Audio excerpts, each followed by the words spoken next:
palitan na lang ng bago. Ayan, nagbabacuum na kami.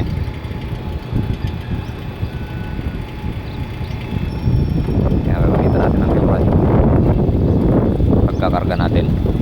Ang amount niya ay 700 grams, R32 700 grams.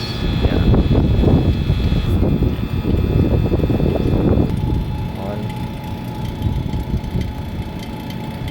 5.3 kasama yung tangke bagong bili yan. Sige, buksan mo, ipatab mo.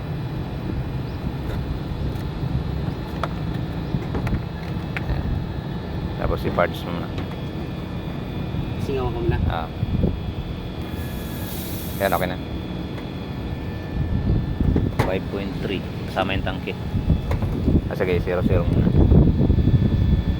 0. Ayan, kargaan mo muna ng 650. Hindi lang magalaw talaga yan. Sige, sagad mo lang. Hindi pa. Oops. Ayan. Ayan, okay na yan.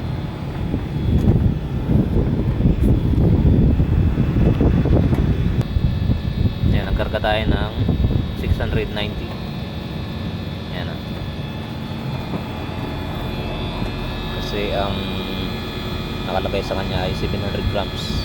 Ayan. Tapos ano natin siya, una natin siya ng amperahe tsaka yung sa gauge manifold. Pressure natin 130. Ayan, 700 grams. Sakto na. 130 PSI. 9.2 amperes. Sakto na. Nagdagdag lang kami ng konti.